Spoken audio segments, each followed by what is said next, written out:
Hello बच्चों, अब हम करेंगे question number 11। In the given figure A B C D is a quadrilateral in which A B parallel to C D, यानी A B किसके parallel है? C D के।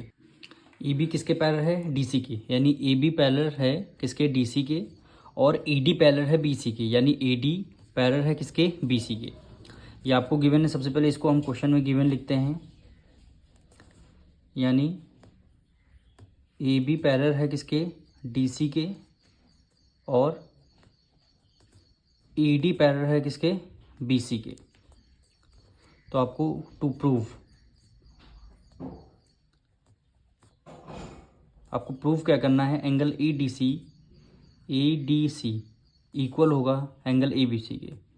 A B सी यानी ए D सी, यानी ये वाला एंगल, ये जो हमारा एंगल है किसके? ए बी सी के इक्वल हो, यानी ए बी सी इस वाले एंगल के इक्वल होगा। ये दोनों आपको इक्वल प्रूव कराना है। तो सबसे पहले हमें क्या लिखेंगे? हम ए बी किसके है? डी सी के पैरेलल। तो यहाँ पे लिखते हैं A B parallel to C D.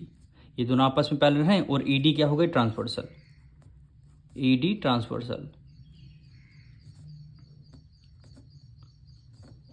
E D क्या हो गई? हमारी ट्रांसवर्सल हो गई। तो ये एंगल डी और एंगल ए, दोनों एंगलों का सम क्या हो जाएगा? 180 डिग्री। क्यों होगा? को इंटीरियर एंगल।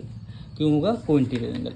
देखिए, ये दोनों लाइन जब पैरेलल होती हैं और ये आपकी ट्रांसवर्सल लाइन है, तो ये जो एंगल और ये एंगल क्या बोलते हैं? को इंटीरियर एंगल। दोनों एंगलों का सम हो जाएगा 180। रीजन क्या देंगे? को इंटीरियर एंगल। तो यहाँ भी वैसे ही है, ए बी पैरेलल है सी डी के और ए डी ट्रांसवर्सल है। तो ये वाला angle, angle A plus angle D कितना हो जाएगा? 180 डिग्री। तो यहाँ पे लिख देंगे angle A plus angle D equal हो जाएगा 180 डिग्री। रीजन क्या देंगे? को इंटीरियर एंगल। को इंटीरियर एंगल क्या हो जाएगा? को इंटीरियर एंगल। ये आपकी क्या हो गई? फर्स्ट इक्वेशन हो गई। अब इसी तरह हमारा है, हमने क्या किया? ए डी को पैरेलल रख दिया। अब हम क्या करेंगे? ए बी को पैरेलल हम रखेंगे, यानी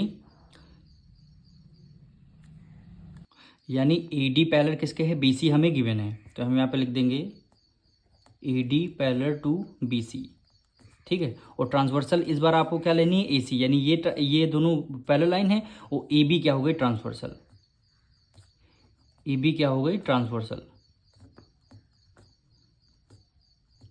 ए बी हमारी ट्रांसवर्सल हो जाएगी।